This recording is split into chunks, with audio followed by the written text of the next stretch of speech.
Okay, again, I apologize for the last week or so, kind of not feeling well and not being here all the time, but that's just the way it gets when, if you're, I won't even say age, because, an infected tooth can happen to you at any age, right?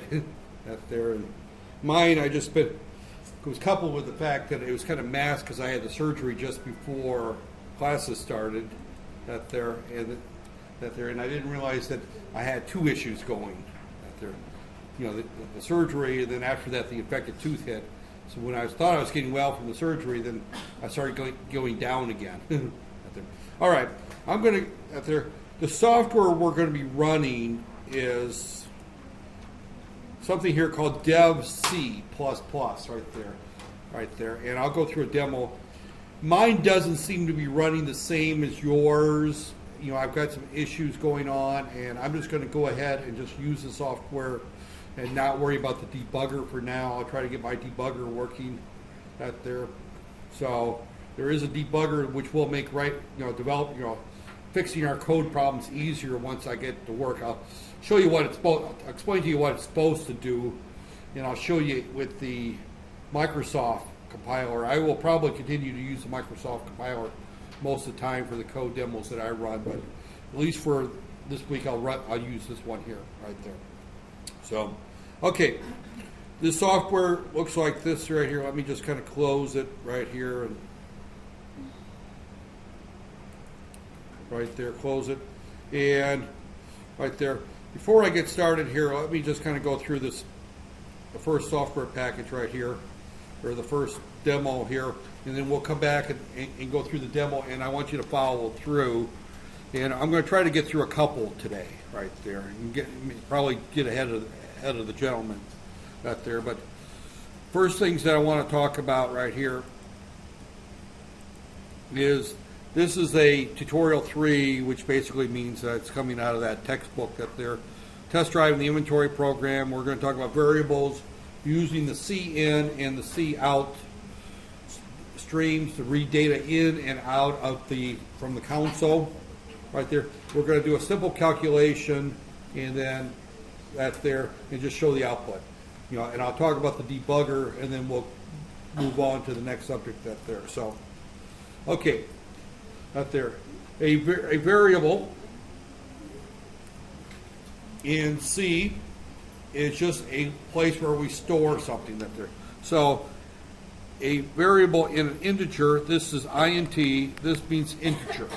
So we're going to store something in that location, and we'll just I'm just going to make up one, boxes, right there. Boxes is a variable name, and it's just a location to store 35, the number 35 or 29 or whatever. An integer is exactly that. It can be any number, plus or minus, from like negative 32,000, 4 million or something like that, all the way to plus that there. It's a relatively reasonable, it's not an unlimited number, but for most practical applications, it's just any number we can treat as an integer. Something with an integer type cannot have any floating point parts, so it can't be like 43.9 right there. For that, we'll use a type called float. We'll talk about that.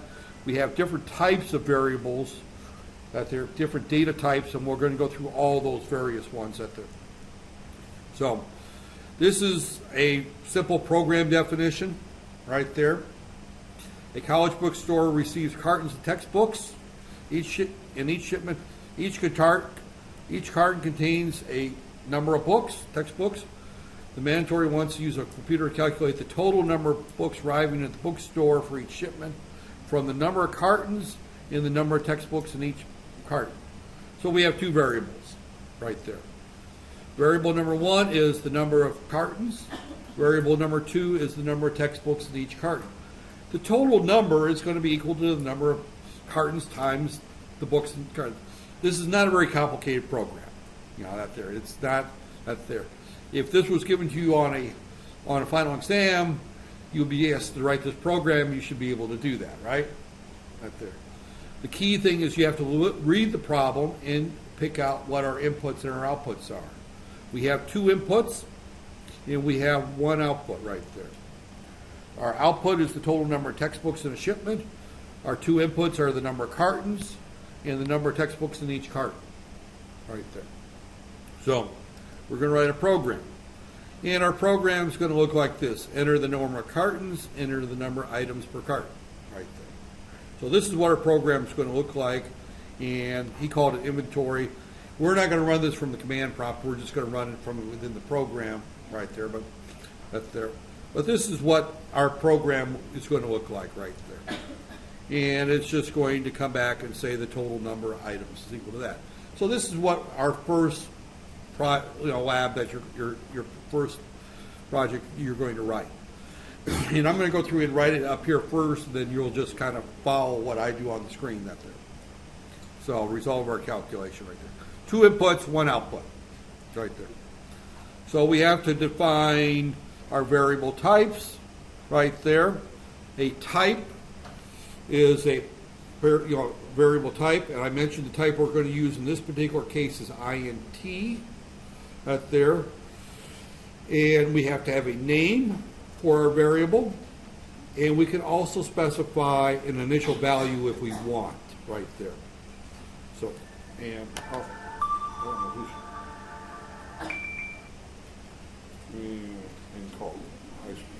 I don't know who's calling me in the middle of class, but right there, we will ignore that there. So I'm not one of these to answer the phone and talk to somebody if they call me in the middle of a class. I'll just hang up on them right there. So, okay, where was it? Okay, we have to have a variable name. Our variable name can contain letters, digits, and underscores. Do not use a period. A period is not a valid character. Periods are used for a different purpose, and we will use periods later on in declaring variables, but that's there, yeah.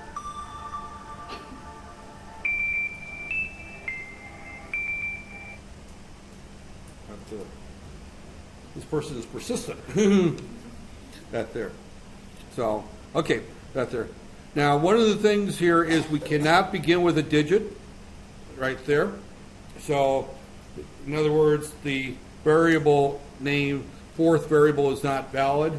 In other words, first name, you can't use that right there because it starts with a 1. You can use first name like this. That's perfectly fine, but putting a 1 here first is not allowed right there. There. You cannot use, you can use the underscore. As a general rule, we usually only use lowercase letters in C, that there for variable names. Now C is different than other languages that a capital letter and a lowercase letter are different. If you're working in BASIC, Fortran, assembly language, then upper and lower cases are treated the same, but in C they're treated differently right there. So you just have that there, and I believe Pascal they're different, or they're treated the same. Java, I believe I haven't done a lot of Java programming that there. So there's 8 other they're treated differently. Depends on the language, but C, upper and lower cases are considered different that there. So first name, for example, is not equal to first name right there, for example, right there. So these are 2 different variables right there. And that has caused a lot of C programmers headaches who are new to the language right there. So this is the way we defined our 3 variables that there. Now we don't have to put them all on different lines. What are you guys squabbling back there? Yeah, you 2 have a good argument going? No. Now you're playing innocent. That they're smiling like, you talking to me? That there. So yeah, that there. So it's okay. That there. Okay, int is the type right there. There's different types. In this particular case, we have cartons, items, and results are our function names. The int is a keyword. When we do our save as CPP, you'll notice that the ints will change to blue in our editor. Cartons, items, and result are going to be different right there. And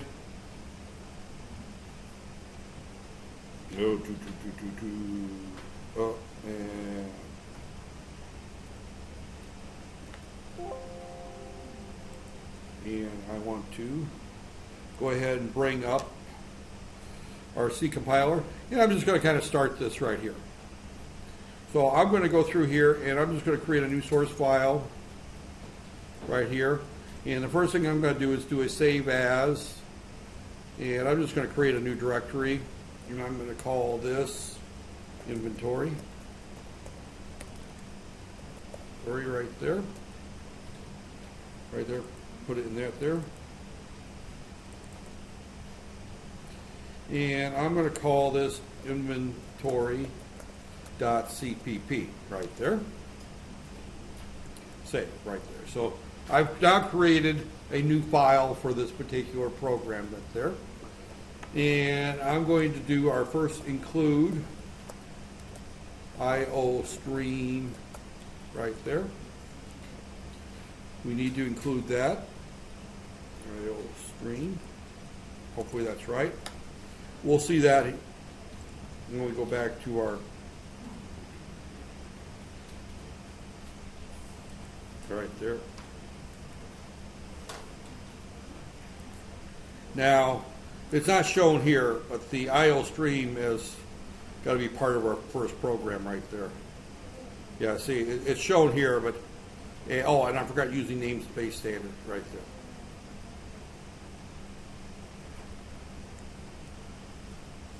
Right there. So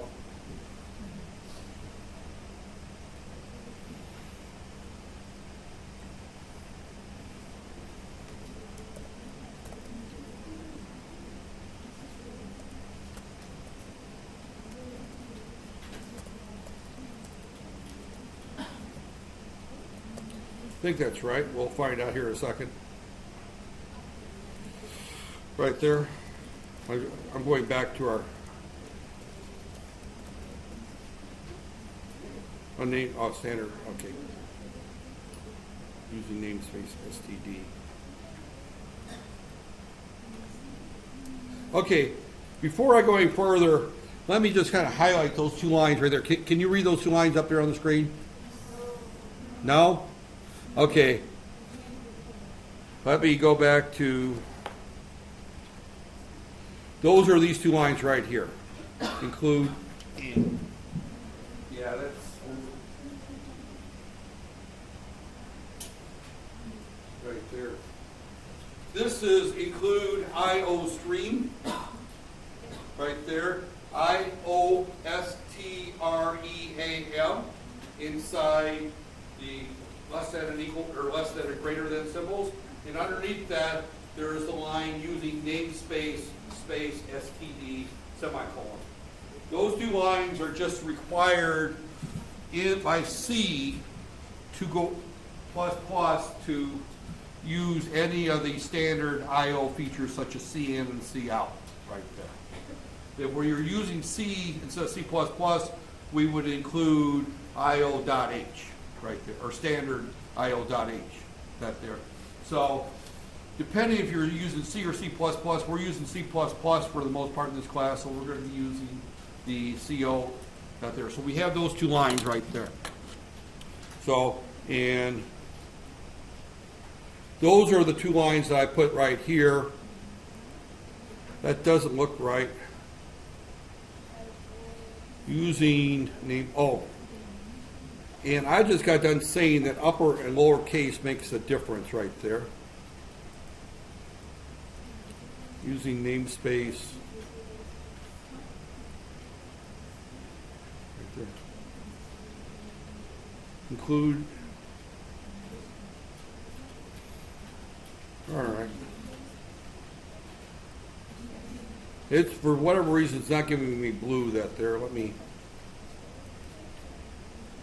right there. Right there. Okay, now what I'm going to do is, let's go ahead and start our program. And I'm just going to kind of skip the slides and just write the program. This is of type int, main, right there. Right here. So this sets up the beginning, our program, right there. And we have our three variables that we have right there.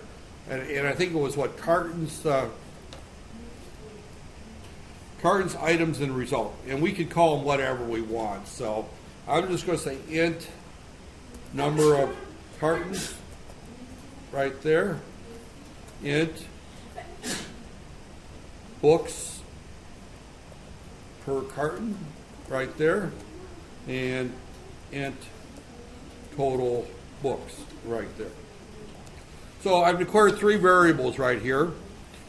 Number of cartons, books per carton, and total books, right there. So those are our three variables that we're going to do. We have the option of doing it this way here. Int number of cartons,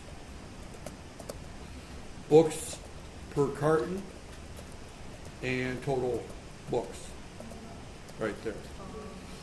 Either one. Now you can't do both. You know, and I'm going to delete this last one. I'm going to comment that out there. But either one of those is perfectly fine, right there. It doesn't matter that there. You can put multiple variable declarations on one line, or you can do it one per line, right there. It doesn't matter. I probably, if I only had three, I would just probably do them all on the same line, right there. Right there. Or you could do them one out there. Either way is perfectly fine, right there. So, and we should, at this point, if we compile this, right there, and it did nothing, right?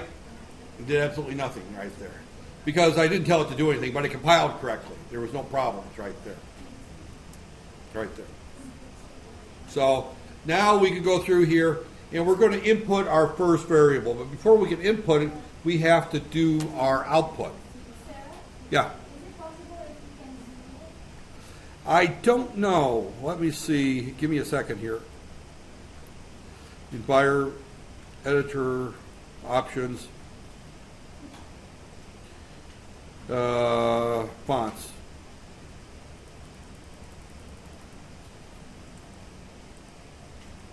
There we go.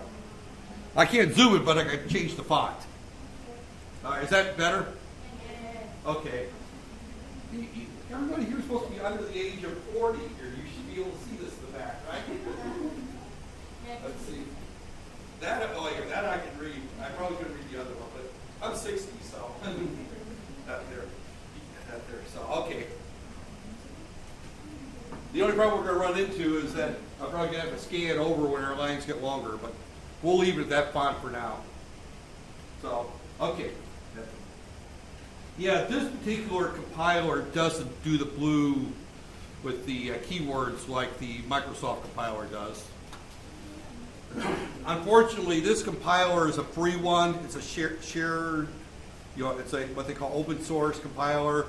You get what you pay for. In other words, it's free. Nobody pays for it. It's all open source, which means that it doesn't work as well as the one that Microsoft charges $500 USD per copy. That there. So unfortunately, they didn't spend $500 USD per workstation here, so we have to use the free one. Because I couldn't get even the old 6 to work cleanly in this room. It kept crashing on me. So that's why I ended up going back to the one that Soraya was using out there. And I'm sure she's not happy with that. Okay, now we're going to go through here and we're going to, at this point, do our inputs and our outputs. And I'm going to cheat and go back and look at the source code because I don't remember syntax right there. And all right there. So our C out goes first. And then our CN at there, so we go. So we're going to go through here, and the next thing we're going to do here is we're going to do CN right here, and we're going to put a new line in there, enter the number of cartons right there, right there, and we can do a C out.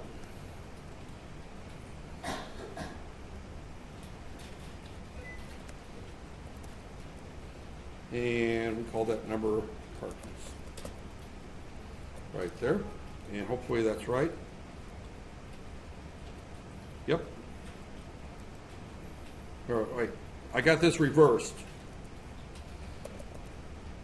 It said I felt better, but it did say that my brain is completely functioning. I got those two reversed. We output the number, the prompt string, and then we input the number of cartons right there. And notice that the less and the plus go in opposite directions, because we're going to output to the output stream, and then we're going to take from the input stream and put it into the out there. So this is going to read in the number of cartons right there. So I can go through and I can run this right there, and I'm going to say 35. Now, nothing happens right there. I just input 35 right there because I haven't done anything with the calculations right there. And I can't make that font bigger, by the way, on the run screen right there on the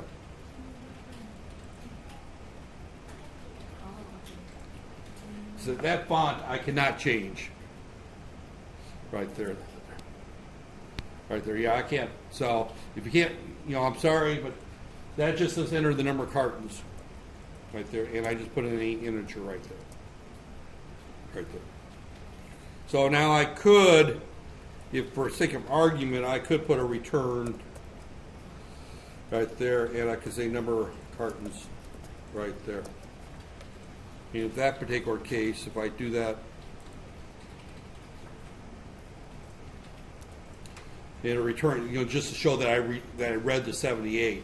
It just simply returns that as a return value right there. Right there, so.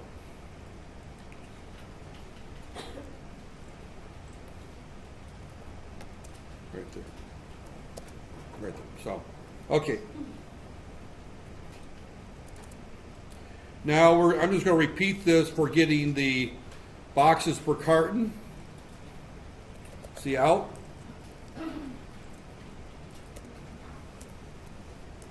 Enter the number of books in each carton right there. Don't forget the semicolon at the end there. CN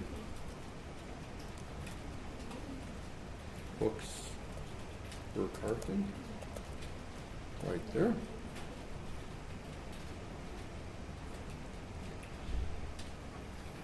Right there.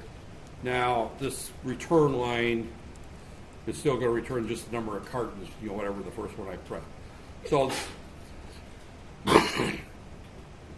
So this is all the inputs right there.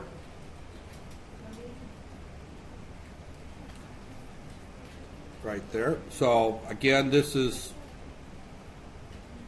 right there. And then to run this, once you've got this done, just go ahead and hit execute, compile, and run right there. Or F11 on your keyboard. If you do that, that will compile this. 56, 6, there, and still it just returns the 56 because I told it to return the number of cartons right there. Right there. Just to see that it does run right there. Right there. So the whole idea today is just to get your first program to execute. Right there. Now, once we're done with that, we can just calculate the result. And the result is fairly simple right here. Total books is equal to number cartons times books per carton right there. That gives us the total number of books right here. And then we do a C out. The total number of books is right there. Total books in line. And I'm going to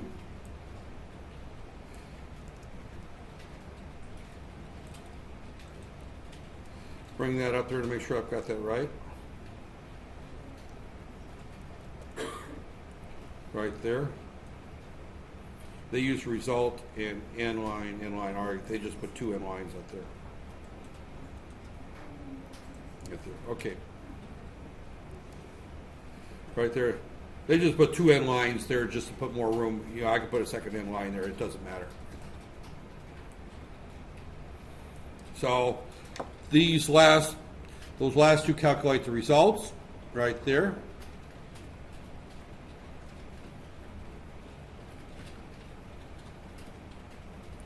And once that is done, we can do a compile and execute.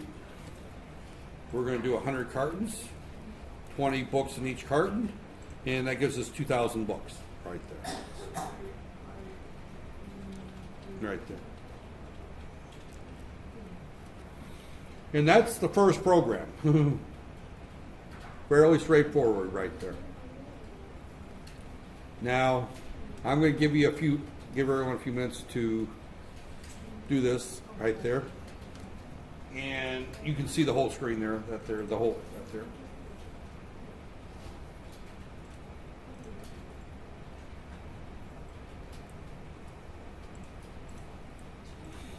Right there, so.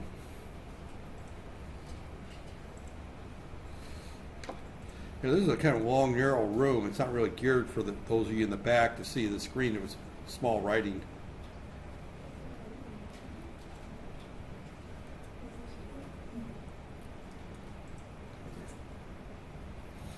And again, I'm going to run it once more so you can see what the results should look like. We got 15 cartons, 12 books per carton. That means 180 books total right there.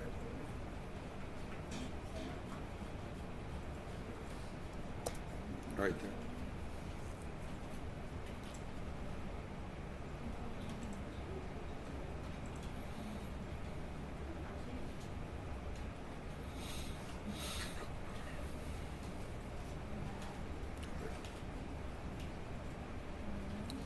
Has anybody got this to work right? When you're shaking your hand. Anybody who's not get this to work? I can move ahead, move on. All right. Everyone's got this to work then. So, okay. Right there. Right there. So everything else in these slides is just kind of going through that there. Now, this here, I'm going backwards a little bit in the slides up there. This is a list of variable different types right there. There's a list in the textbook that goes into more detail. I'm not going to concentrate so much on it. Let me kind of talk about it. Boolean is true or false, 1 or 0. You know, that there you can have a type bool, B-O-O-L, that stands for Boolean, after George Boolean, who invented, or was one of the early, I wouldn't say invented, but he was one of the early philosophers that developed Boolean algebra. So, but Boolean, a type Boolean is true or false. A type char is an 8-bit character. You can use type char as any 8-bit number, right there. And you can actually have a sign char, right there. You know, an 8-bit number will give you a number between 0 and 256. A 8-bit char or a sign char will give you a number of minus 128 to plus 127, right there. You can have double, long double, and float. These are floating type numbers, A floating type number is, a regular is a number that's a relatively high precision but not very high precision. A double precision number is much more accurate, and long double is a very high precision number. You don't see long double very often. Normally you'll just see double and float right there. Int is what we just used right there, and then you have long int, which is a more accurate, which is a larger integer. Sign char is just simply a character it's an 8-bit number, but it's normally used as a character for printing out an ASCII character, but you can use it as a number right there. You don't see signed char very often. Unsigned char is the normal. Char and unsigned char are the same. Unsigned int is a integer that goes between 0 and its only positive value. Unsigned long, that there's also only positive values that there. Short int is not used very often. And void just means nothing. There's probably 10 to 15 more data types out there. And we can create our own data types right there. These are just more common ones. They call them the primitive types. When C just came out, these were the ones that they came up with right there. So far we've only used int right there. So this just kind of goes into more detail. Input stream means that we're going to get something from the input stream and we're going to place it in char right there. That's a little bit more, it's a little simpler than the standard C, which uses scanf. But this just simply means go to the console and get data and stick it in the variable integer is what that is saying right there. Right there. So in this particular case, we use cn cartons right there. Use the input. The output stream we used last time right there. Whatever is in this, follows this right here, is just sent to the monitor, and these exclamation marks denote that it's a string right there. So the /n means new line right there, /n, new line right there. I went through those a couple of weeks ago, about a week ago, that there before Raya, that there. I can't remember them all right off the top of my head, but there's a bunch of them. The /n is the most commonly used right there. Right there. /n means new line. Right there. All lines in C++ end with a semicolon, or I shouldn't say all, most lines end with a semicolon, right there.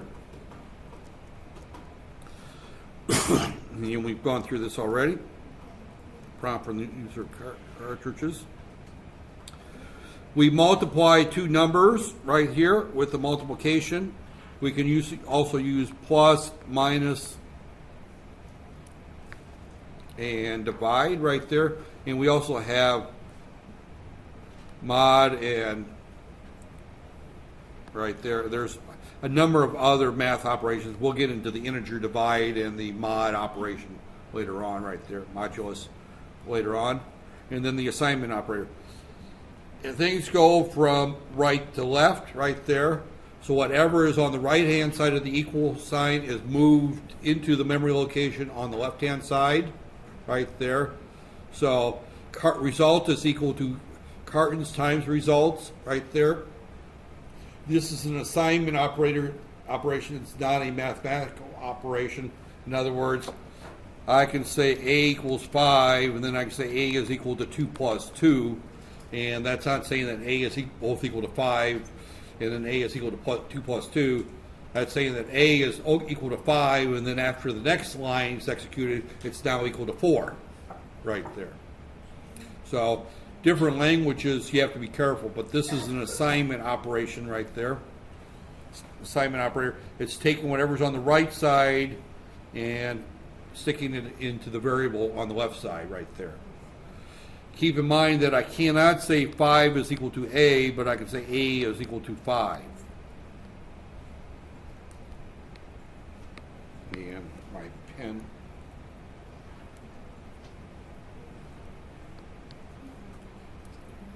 Actually, this thing gets in a funny mode is what happens right there. Right there. Right there. So A is equal to 5 is perfectly fine. So that there, you cannot put a constant on the left-hand side of the equal sign. That there, I cannot say 5 is equal to something. Right there. 5 is equal to something right there. This pen is right there.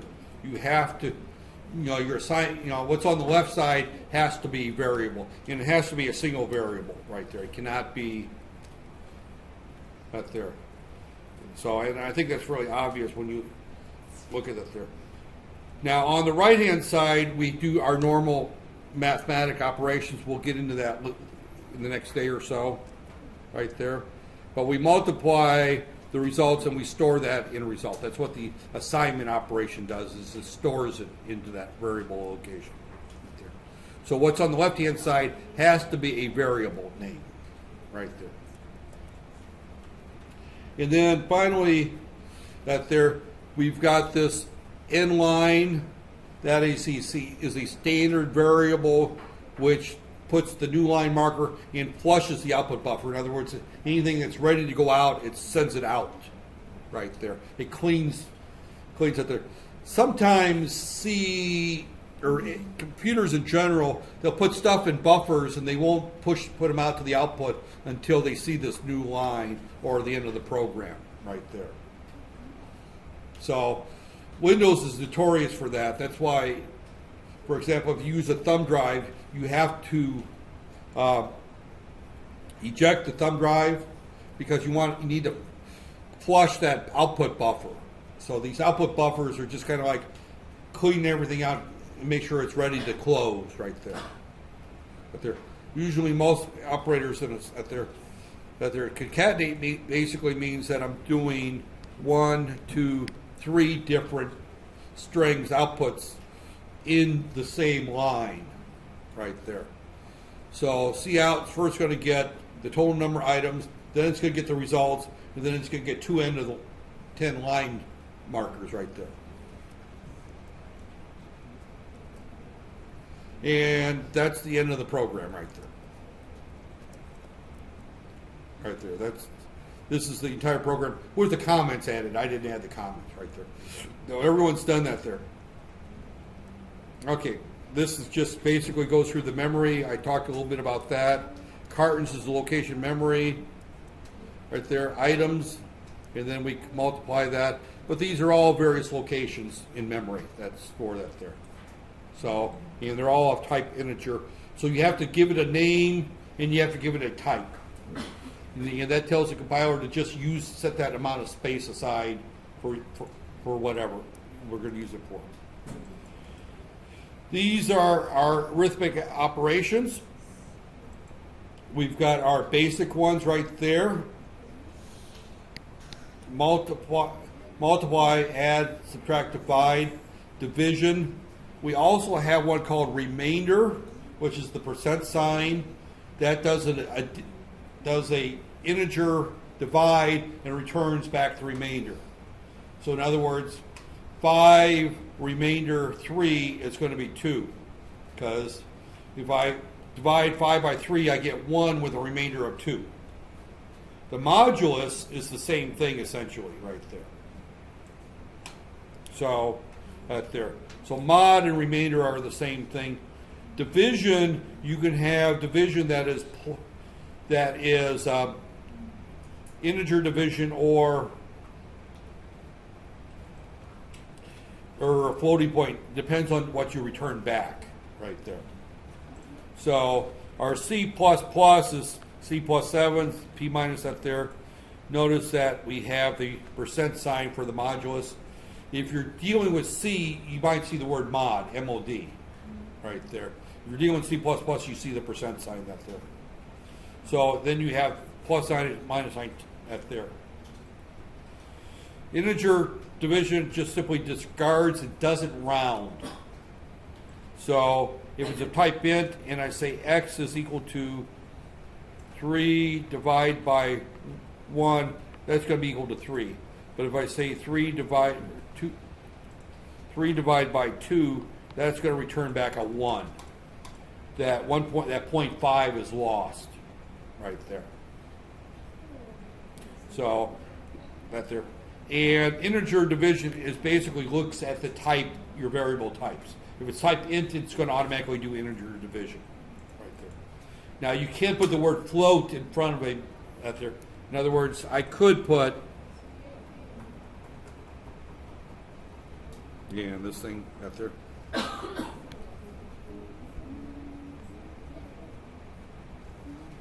Right there. So say int a b float x, and I could say x is equal to, includes the variables, x is equal to a divided by b. That will do integer division unless I put the word float in front of that, a divided by b.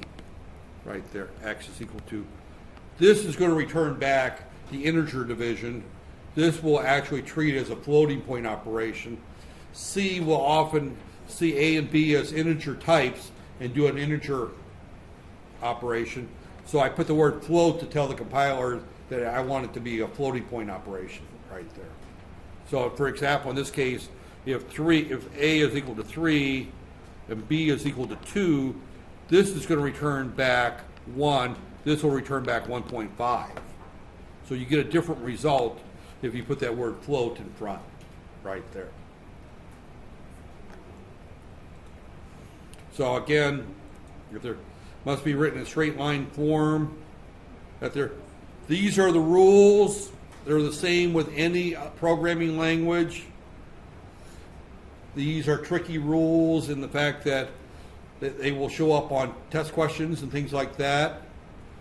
Rule number 1, parentheses are applied first, right there. Innermost, evaluated. And again, if several are there, they're evaluated left to right, that there. Next is any plus or minus signs, right there. Then multiplication, divider are applied, again, they're applied left to right, that there. Then addition, that there. And then finally the assignment right there. So again, you have to be careful with how you write something that's there, because A is equal to 3 plus 2 times 4 is equal to 11, because I take the 2 times 4 first, then add the 11. But if I say A is equal to 3 plus 2 parentheses times 4, right there, that's going to be equal to 520 right there. Because I do this first, that gives me a 5, then I multiply it by 4, that gives me 20. So these parentheses make a difference right there. If you don't use the rules and you go left to right, then you're going to add the 3 plus the 2, get a 5, then multiply it by the 4. That's the wrong answer. You do the multiplication first, right there. So, and if you got any exponents, say A is equal to 3 caret 2 plus 7, you do this first. So this becomes 9 plus 7, 16. If you do this one first, then that's going to be 3 raised to the 9th power, whatever that is, a big number right there. So these orders of operations make a difference. You should have seen them before in other courses, algebra courses, but they make a difference right there. And they don't talk about here in the basic arithmetic the exponents, but exponents also, the exponents come before multiplication right there. Right there. So parentheses are first, plus or minus, then the exponents are done before the multiplication right there. And addition, subtraction is done last. Right there. Logic errors, that there, these are called bugs. You can compile right there, and your program will run, but it gives you the wrong result right there. You can, now, I'm going to kind of go through these slides. I can't get this to work on my computers. They seem like they were working on your computers, but it works differently here. I'll come back to this subject later on at there. But debugging, we could set breakpoints. Breakpoints allow us to stop our code where we want and look at various values at there. I try setting breakpoints in my version cracks right there. So I'm not going to up there. I will show how debugging works with Visual Studio, but this shareware version seems to have acts different on Windows 8 versus Windows 7, and it's got some issues up there. So, but breakpoints at there, we can tell it to go through here. Now this is running Visual Studio, I can tell right there, and most of the code that I'm going to be using comes from Visual Studio. We hit the debug version right there, and that they're down there right there. And this allows me to set breakpoints, which allows me to stop my code there. Right there.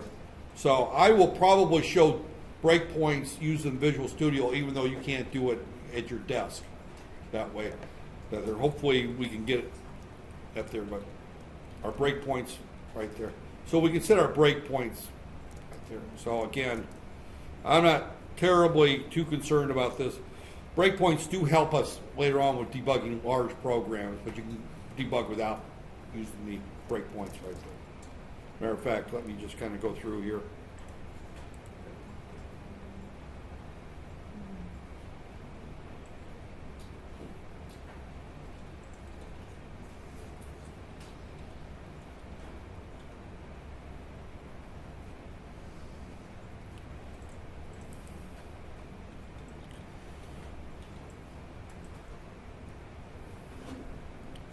Visual Studio.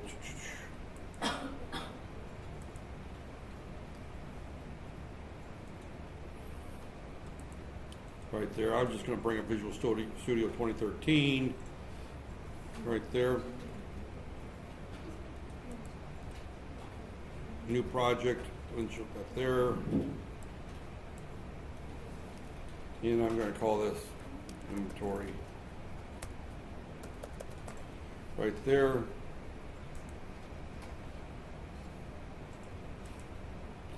Console application right there. Finish. Right there. Oh, I screwed up.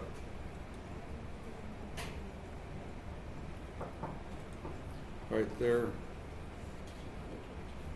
Let me close that. Let me delete it.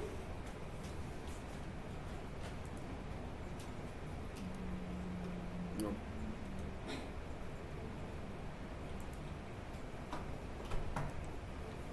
Do it again.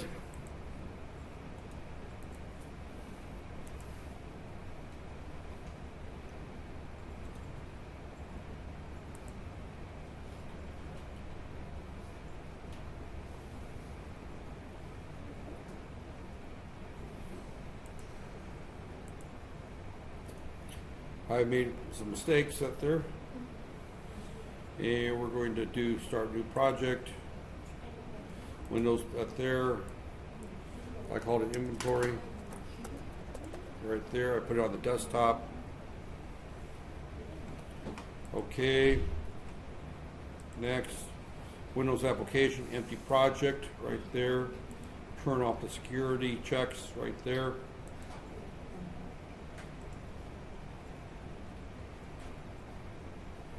Right there. Source file. New item.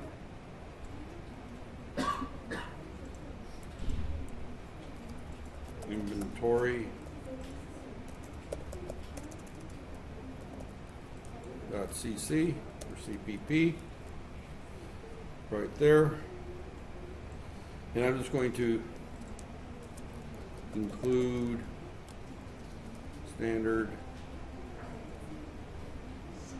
for IO stream. right there.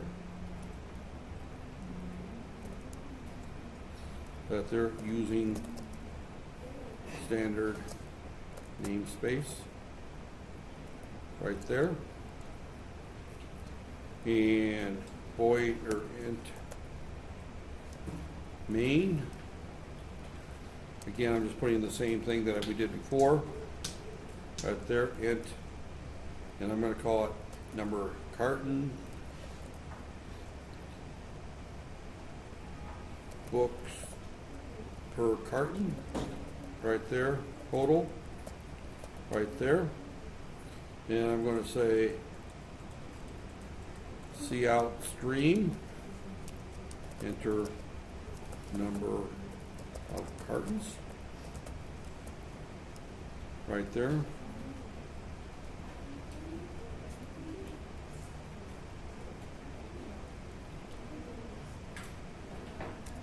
Right there.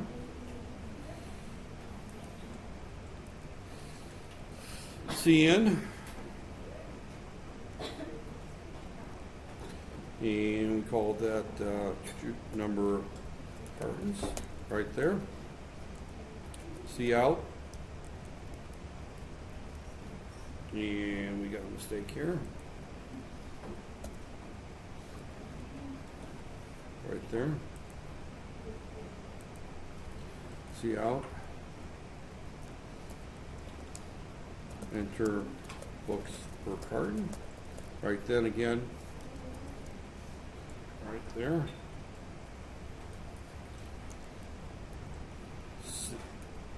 CN. Book per carton. Right there. Again, I'm just putting that there. And I'm just going to rebuild solution. And it's got a problem there. Right there. What did I? Namespace standard. Oh, I got that reversed.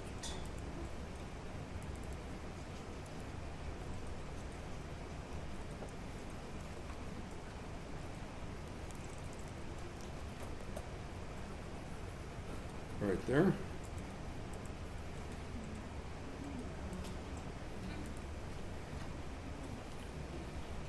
And again, I'm just entering the same thing and I'm making mistakes here. Right there, now it should run. Rebuild. Right there. Start without debugging. Right there, so it reads.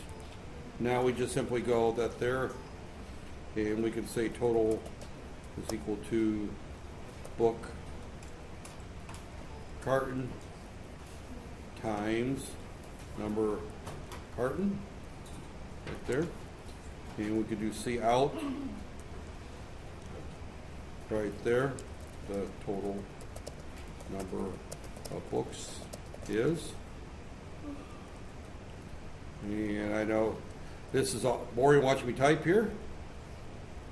Total. Right there. In line. And line. Right there. And this should run the same right there. Debug. Right there. 45 cartons. 10 books per carton, 450 books right there. Is all right there. Now, I've got the option of putting debug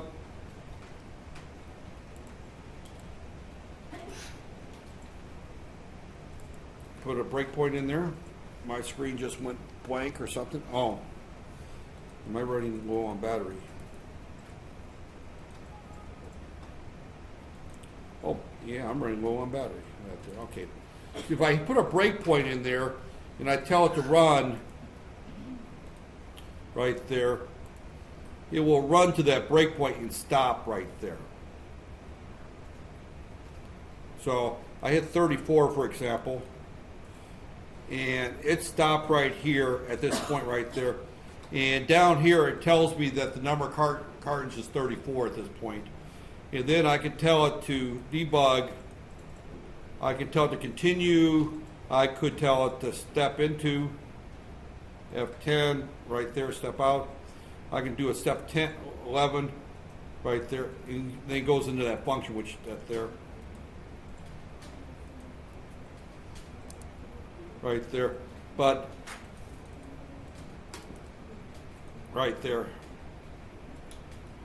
Right there. The debug allows me to stop, is what it essentially does right there.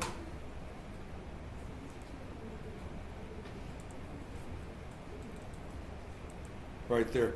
So if I run the debug, I can set 23 cart right there. Right there. And it stopped at this point here. Number of cartons, so I can tell it to continue there. Now it's asking me for the number of books per carton. I had 5. It stops here, and I can see all my variables on the bottom of the screen in the debug window. Right there, I can see everything, and that's what they're trying to show you in the slides, is how to run the debug right there.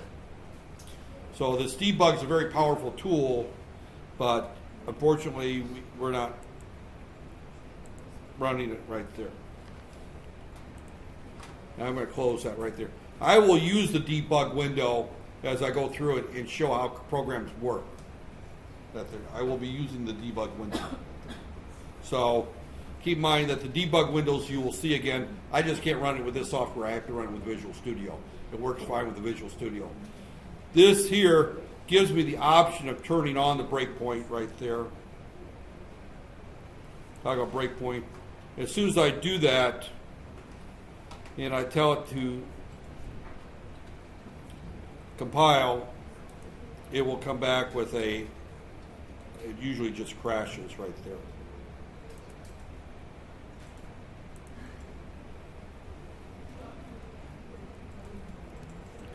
Yeah, it just ignores the breakpoint. As soon as I hit the debug mode, and I tell it to debug, it crashes right there. So,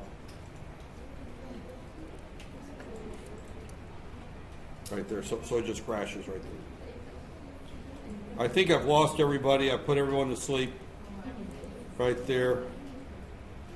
Once I turn you loose on the compiler, everyone's busy playing with the compiler and ignoring me anyway.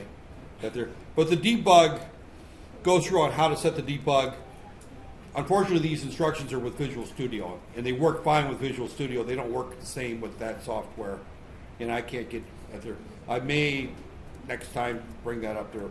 But the debug, for right now, just ignore the debug right there. Right there. We will come back to the debug.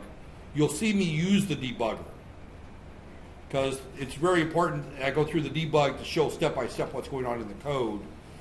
And you can run the debug on yours. I just can't run it on mine. I probably could on this one here. So, unfortunately, I can't record. With that said, I'm going to say, an hour. That's better than I've done lately. Actually, my class yesterday was like 45 minutes before I went to the dentist. So, So you've gone through your first program. You don't have to turn anything in for it. But everyone did get the program to run today, correct? Yeah. I see no one saying no.